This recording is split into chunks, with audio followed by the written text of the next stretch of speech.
Hey, what's up, movie girls, and welcome to another Wednesday movie reviews, Classic Tuesdays.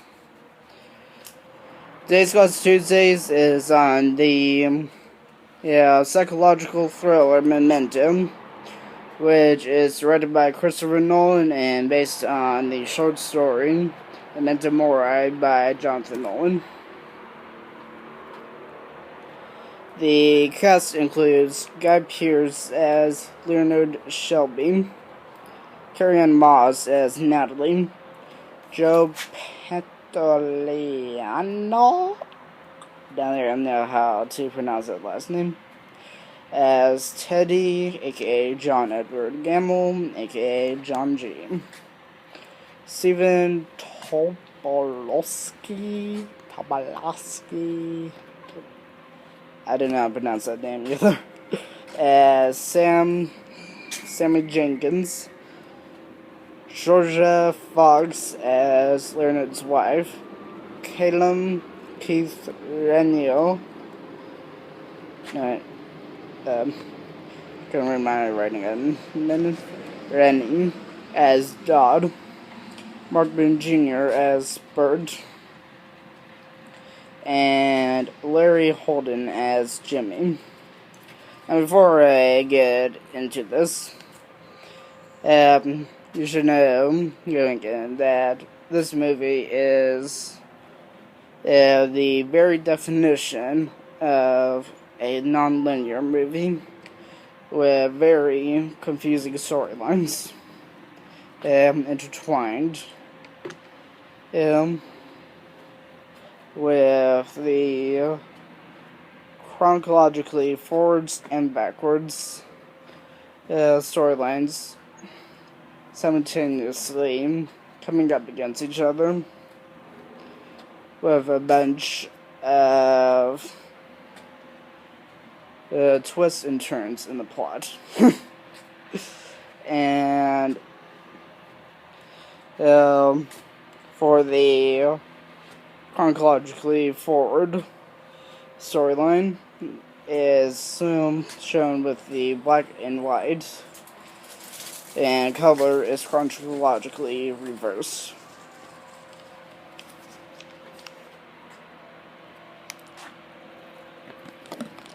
The story is focused on Leonard Shelby, he was played by Guy Pearce, as I said, and it's about is trying to find a accomplice to the guy who raped and murdered his wife. But due to when the accomplice was running away, he knocked out Leonard Shelby, and that caused enough brain damage to give him antegrade amnesia, which is the inability to create new memories. For this particular character, he's able to remember stuff from up to the point of his wife's murder, and from there on out, anything that he tries to make new memories of eventually fades from his mind, and doing so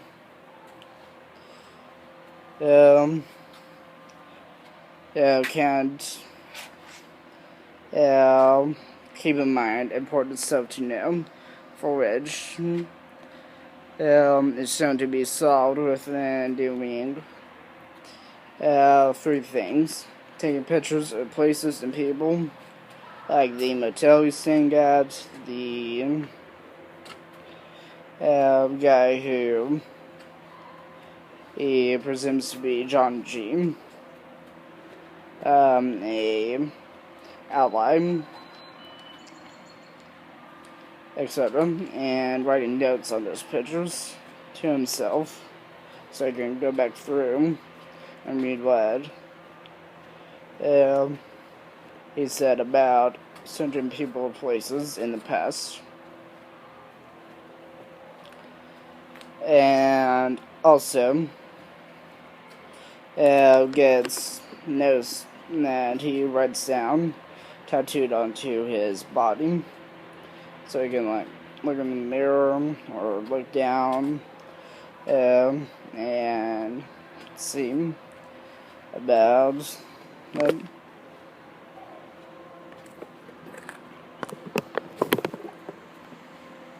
As I said earlier, the storyline is very confusing. You have forwards and backwards sequences coming up to each other, and well, may show how things went to get to one thing. It might show later on about how things got to a point of where one sequence started out, sequence thread started out.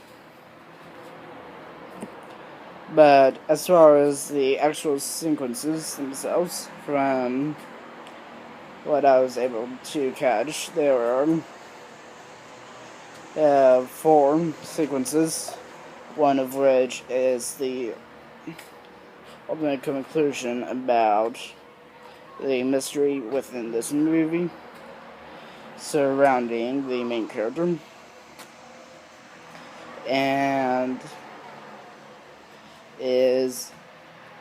as far as I'm going to say about that one, it's a reality that he blissfully chooses not to remember.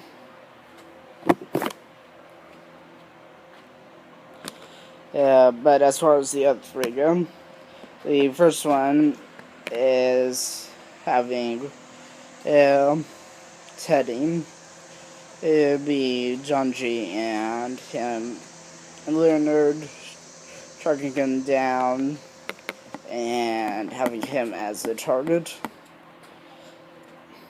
and has Natalie as a accomplice due to him, to Leonard, due to the fact that she lost somebody as well, and helps him out of pity. The second, as Natalie, as still helping him, but also using him and giving him false information about people to attack, just so she can get her own revenge through him.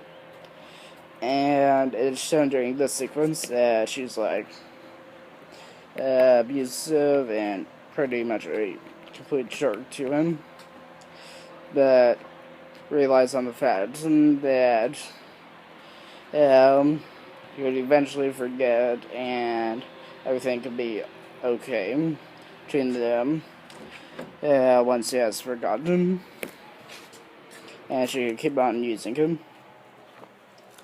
The third has Natalie's boyfriend, Jimmy, as his target, as his John G., and Teddy as a undercover cop that was enlisted to help him find John G. And also, this storyline leads into the last one, in which it is shown the truth behind the mystery of this character, Leonard.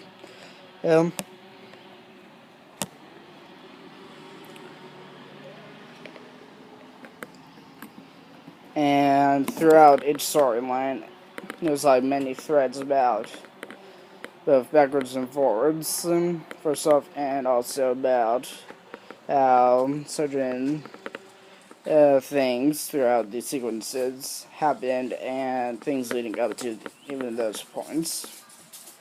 And this is just a couple of the ways, as I said, about how this movie is this movie's storyline is pretty confusing. Yeah. With all the chronological forwards and backwards things as well with the non-linear storyline and a lot of things getting tumbled around, like something leading up to something, but before that something, there's another something shown later up to the first thing, and changing the sequences of how things could have been without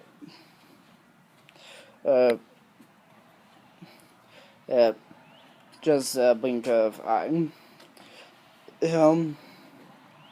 But it does create certain intrigue into the movie to reel in people's attention, so they would have to be focused on it.